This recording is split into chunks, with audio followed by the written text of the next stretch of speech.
అతను మాత్రం తెల్లపా ఒకసారి ఫోన్ చేశాడు మా దుర్గాని. ఆ అమ్మాయి కూడా నాకు ఫోన్ చేసింది.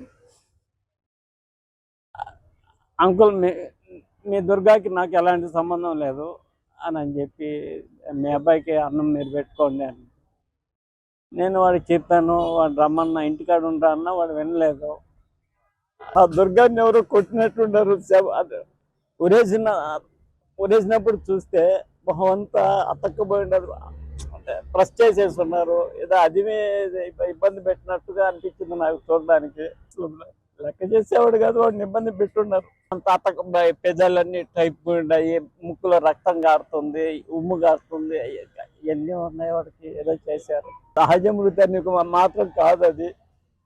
ఆ అబ్బాయిని ఏదో ఇబ్బంది పెట్టారు, ఎవరో మొత్తం తెలియదు నాకు. అలాంటి వాడు కాదు, దేనికి ఆశించేవాడు కాదు. వాడి కాడ అందరు తిన్నోళ్ళే కానీ వాడికి పెట్టినోళ్ళు కాదు. అబ్బా డబ్బు కోసం వాడు ఏ రోజు ఆశించినవాడు కాదు. వాడి చేతులారా పోగొట్టుకున్నాడు. డబ్బుల కారణంగా, ఆర్థిక ఇబ్బందుల కారణంగా చచ్చిపోయాడు. వాడు ఎంత అప్పు చేసినా బయటపడ్డాడు. అలాంటి వాడైతే కాదు. ఏదో జరిగిందని నా ఆలోచన, అంతేగాని ఏదో ఆలోచన లేదు. ఏదో జరిగింది, వాళ్ళ ఫ్రెండ్స్ ఏదో చేశారు. వాడు అనుమానం ఉంది మీద? నాకు ఉంది, కానీ నేను ఎవరికైనా చెప్పగలను. నాకు వాళ్ళ ఫ్రెండ్స్ కూడా తెలియదు నాకు ఎవరు. వాడు ఏమీ చెప్పడు నాకు. నువ్వు ఆలోచించబాకరా అంటాను. అపార్ట్మెంట్ కాడ నుంచి ఎవరు లేడీ ఒక అమ్మాయి ఫోన్ చేసింది, మీ దుర్గా ఉరేసుకొని చనిపోయినాడని చెప్పి. నేను సరే అంటే అపార్ట్మెంట్ కాడికి వచ్చాను.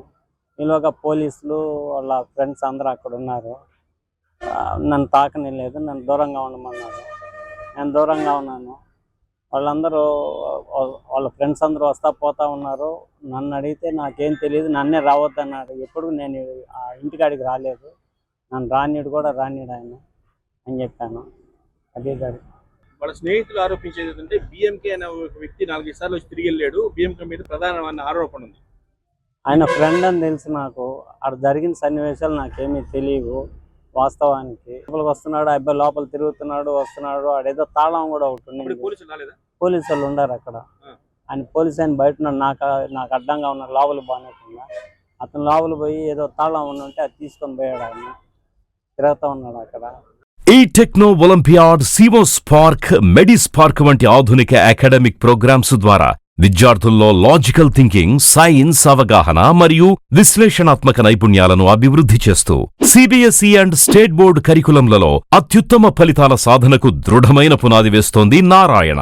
అనుభవజ్ఞులైన అధ్యాపకుల సమగ్ర మార్గదర్శకత్వంలో ప్రతి విద్యార్థిలో logical thinking and analytical skills కి పదును పెట్టి జాతీయ స్థాయి విజేతలుగా తీర్చిదిద్దుతూ వారి ప్రతిభను శిఖరాగ్రాలకు చేరుస్తోంది నారాయణ. అత్యాధునిక డిజిటల్ క్లాస్ రూమ్స్, అత్యుత్తమ ఫిజిక్స్ అండ్ కెమిస్ట్రీ ల్యాబ్స్ తో కూడిన సాంకేతికతతో కూడిన విద్యా వాతావరణం, విశాలమైన ప్లేగ్రౌండ్, పరిశుభ్రమైన డైనింగ్ హాల్లో రుచికరమైన పోషకాహారం, సౌకర్యవంతమైన హాస్టల్ సదుపాయాలు కల్పిస్తోంది నారాయణ. 2026-27 విద్యా సంవత్సరానికి అడ్మిషన్లు ప్రారంభం.